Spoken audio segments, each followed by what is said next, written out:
Et là, j'ai mon chroniqueur Francis Lapointe. Comment ça va, Francis? Ça va très bien, toi. Écoute, parle-nous de ton rôle. Ça a un rapport, bien sûr, avec la psychologie, ça a un rapport avec le sport. Vas-y, parle-moi de toi. Ouais, ben c'est ça.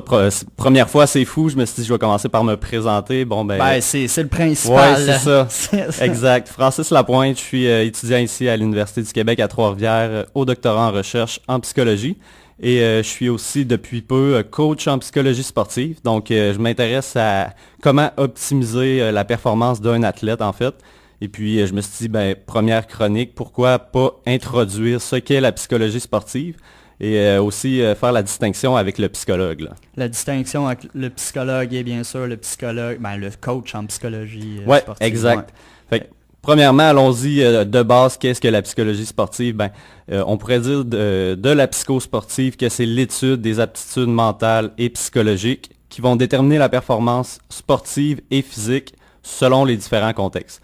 Donc, je crois que la dernière partie est très importante parce qu'il y a plusieurs contextes possibles dans le sport. Donc, on pourrait penser au contexte, est-ce que c'est un sport individuel ou un sport collectif qui pourrait avoir, qui va avoir un impact en fait sur les aptitudes nécessaires. Bon, évidemment, si c'est un sport collectif, on diffuse un peu la responsabilité sur plusieurs joueurs, tandis qu'un sport individuel, ça va demander beaucoup plus pour le mental. C'est beaucoup plus de contrôle sur lui, c'est beaucoup de choses. Et un bon contrôle des émotions, un contrôle de la concentration, des aptitudes mentales, ça demande beaucoup, là. Ouais. Et puis, à l'intérieur d'un même type de sport, comme par exemple le sport individuel, il y a on pourrait prendre l'exemple du golf et du tennis. C'est quand même deux sports individuels, mais deux contextes complètement différents. Donc, par exemple, le golf, ça demande d'arriver sur le terrain et d'être calme. En fait, ça ne demande pas nécessairement de s'activer physiquement, tandis que le tennis, on voit souvent les athlètes s'échauffer avant. Il faut qu'ils soient déjà prêts, qu'ils soient dans une bulle. Quoique le golf aussi, c'est sûr que ça demande une bonne capacité de concentration. Mais c'est ça, deux contextes différents. On pourrait aussi voir le contexte entraînement ou compétition, comme par exemple, là on est ici, juste nous deux, puis par exemple, je veux faire l'exemple avec la radio, s'il y aurait une foule tout autour de nous qui évaluerait chacun de nos gestes, qui jugerait tout ce qu'on fait, et ajoute à ça le fait que souvent les sports sont télévisuels, sont à la télévision. Passe à la télé, ouais. Exact. Mm-hmm. Donc ça met beaucoup de pression sur l'athlète. Donc comme je disais, selon les différents contextes, ça va nécessiter différentes aptitudes mentales. OK. Mais là, juste pour approfondir ça, le coach en psychologie sportive, là, qu'est-ce qu'il fait vraiment? C'est lui qui parle aux joueurs, dans le fond? Il donne des conseils, il est à l'écoute, c'est quoi au juste qu'il fait? Oui, c'est ça. La distinction avec le psychologue, c'est que un psy, ça va avoir un rôle très thérapeutique. Donc, on va approfondir, on va aller plus en profondeur, essayer de régler certaines choses.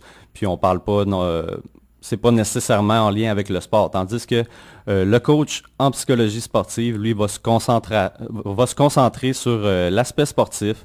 Donc, faire en sorte que les conditions soient optimales pour l'athlète pour qu'il offre ses meilleures performances. Ça peut se faire par différentes techniques comme l'utilisation de relaxation, travailler le discours interne, en fait, ce que la personne se dit dans sa tête. Est-ce qu'elle a un discours positif ou négatif?